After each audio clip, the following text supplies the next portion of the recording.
समाजशास्त्र की कक्षा में आप लोगों का स्वागत है।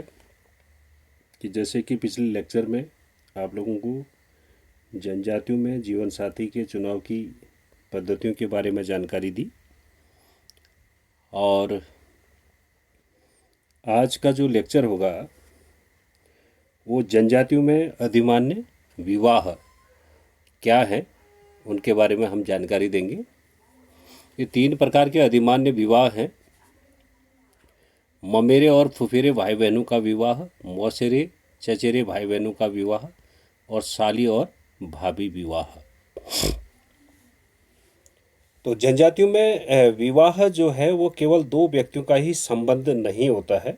ये किसी भी समाज में हम बात करें तो विवाह केवल 2 व्यक्तियों का ही संबंध नहीं होता है, बल्कि इसे 2 परिवारों अथवा कुछ परिवारों के स्थायी साधन का माध्यम समझा जाता है। क्योंकि विवाह के बाद आपके 2 परिवारों का अथवा 2 से अधिक परिवारों के स्थायी साधन का माध्यम इसे समझा जाता है। इस प्रकार हम ये कह सकते हैं कि जनजातियों में विवाह की कुछ ऐसी प्रथाएं विकसित हो जाती हैं जिससे कुछ परिवार विवाह के आधार पर सदैव एक दूसरे के सहयोगी बने रहें। इन विवाहों से जो कन्या मूल्य की समस्या है उसका समाधान तो होता ही है, और एक विशेष क्षेत्र के अंदर ही जीवन साथी भी सरलता से उपलब्ध हो जाता है।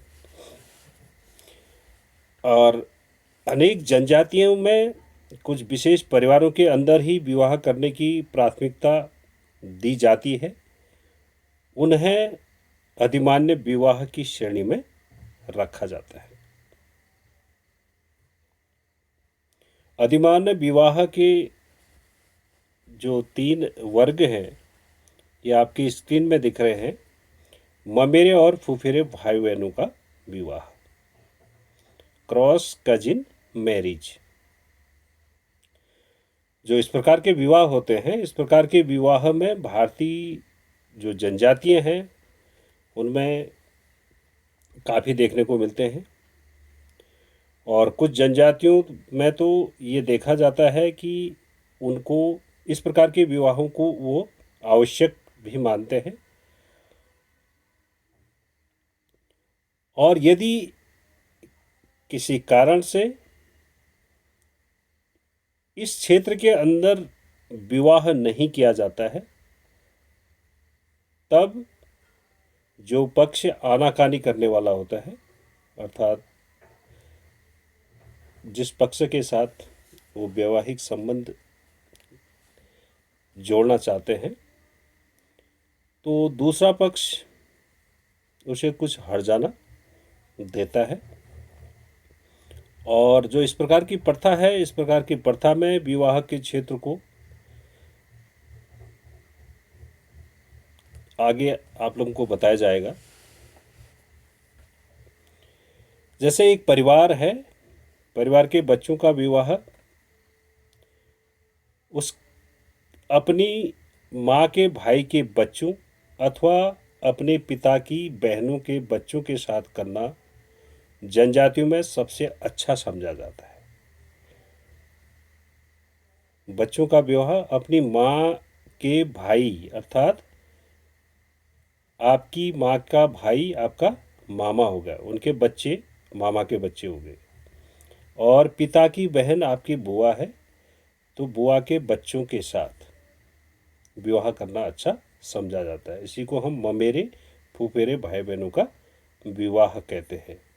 और ऐसे विवाहों का एक गुण यह भी है कि इससे वर पक्ष और वधू का गोत्र भी एक दूसरे से भिन्न बना रहता है। क्योंकि बुआ का गोत्र जो पहले था विवाह से पहले, तो विवाह के बाद उसका गोत्र बदल जाएगा। ठीक है, तो उसी प्रकार से मामा का गोत्र अलग हो जाएगा, माँ का गोत्र अलग हो जाएगा। तो इस प्रकार के उनके गोत्र भी भिन्न हो जाते हैं।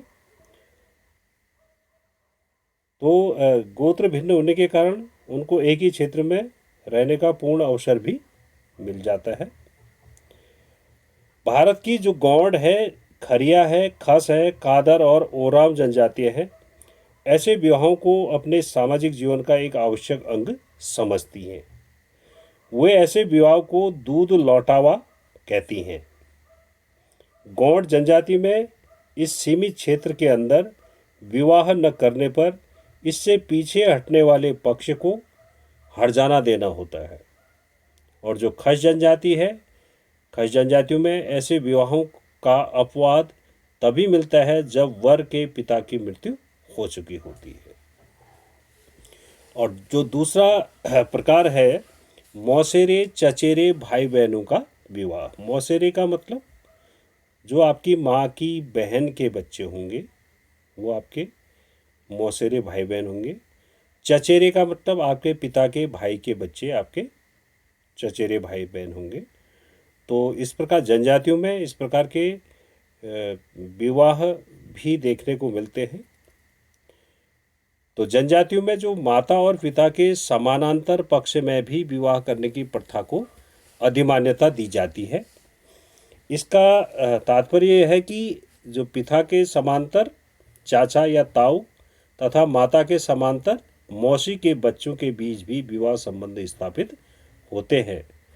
और जनजातियों में यदि परिवार की वंश परंपरा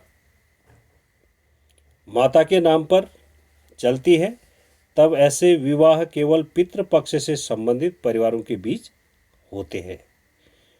अगर मातृवंशी परिवारों की अगर हम बात करें तो जनजातियों में मातृवंशी परिवार भी देखने को मिलते हैं।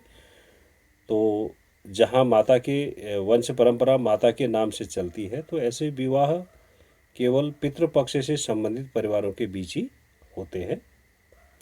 जबकि वंश अथवा गोत्र का जो नाम है वो पिता पक्ष से संबंधित होने पर केवल मातृपक्ष की ओर से ही विवाह संबंध स्थापित करने को प्राथमिकता दी जाती है। भारत का जो जनजातीय समाज है वो गोत्र बहिर्विवाह के प्रति अत्यधिक जागरूक है और इसलिए ऐसे विवाहों का प्रचलन भारतीय जनजातियों में बहुत कम देखने को मिलता है। तो जो मौसेरे चचेरे भाई बहनों का जो विवाह है, क्योंकि मौसेरे चचेरे भाई बहनों का विवाह में सगोत्र हो जाएंगे, वो एक ही गोत्र के हो जाएंगे। तो जनजातियों में आपने देखा होगा कि सगोत्र विवाह बहुत कम होते हैं। तो इसलिए मौसेरे चचेरे भाई बहनों का जो विवाह है वो भारत की जनजातियों में बहुत कम देखने को मिलते हैं। कुछ केस होते हैं अपवाद स्वरूप, वो देखे जा सकते हैं। जो तीसरा प्रकार था साली और भाभी विवाह। भारत की बहुत सी जनजातियां हैं जो साली और भाभी विवाह को अधिमान्यता की श्रेणी में रखती हैं। यदि कोई जनजाति एक विवाही है तब पुरुष को अपनी मृत पत्नी की बहन से विवाह करने को प्राथमिकता दी जाती है। कहने का मतलब यही है कि एक जनजाति एक विवाही है तो यदि किसी जनजाति के पुरुष की पत्नी की मृत्यु हो जाती है तो उसकी जो बहन है, अविवाहित बहन है, उससे विवाह करने को जनजातियों में प्राथमिकता दी जाती है। पत्नी की बहन उसकी साली होगी तो साली विवाह ये हो जाएगा।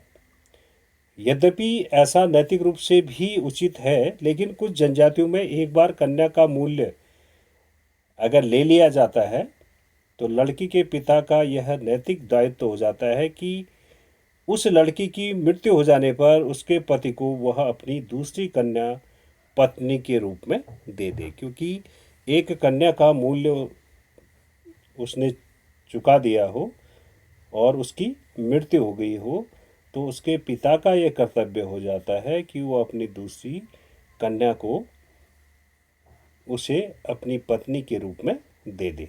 ऐसी जो प्रथाएं हैं वो गौड़ जनजाति में विशेष रूप से देखी जाती हैं। और जिन जनजातियों में कन्या मूल्य प्रचलित है और वहाँ किसी स्त्री के पति की मृत्यु हो जाने पर उसके छोटे भाई अथवा बड़े भाई अपनी विधवा भाभी से विवाह कर लेते हैं। तो यदि इसे हम भाभी विवाह कहेंगे तो यदि स्त्री के पति की मृत्यु हो जाए तो उसका छोटा भाई या जो बड़ा भाई है वह अपनी भाभी से विवाह कर लेता हो, तो ऐसे विवाह को हम भाभी विवाह कहेंगे। ऐसा इस कारण से होता है कि जिस स्त्री को परिवार में लाने के लिए उन्हें कन्या मूल्य देना पड़ा है, उसको परिवार से किसी प्रकार भी पृथक करना उचित नहीं समझा जाता है। ये उत्तर प्रदेश या आपके उत्तराखंड की थारू जनजाति में भाभी विवाह का बहुत अधिक प्रचलन देखा गया है। ऐसे विवाह स्त्री की पारिवारिक सुरक्षा के दृष्टिकोण से भी उत्तम माने जाते हैं। तो जो शाली विवाह का मतलब पत्नी की मृत्यु के बाद पत्नी की बहन से विवाह करना शाली विवाह कहलाएगा। और भाभी विवाह किसी स्त्री के पति की मृत्यु होने के बाद उस मृतक जो पति है उसके छोटे भाई या बड़े भाई के साथ उस विधवा स्त्री का विवाह हो जाना भाभी विवाह कहलाएगा।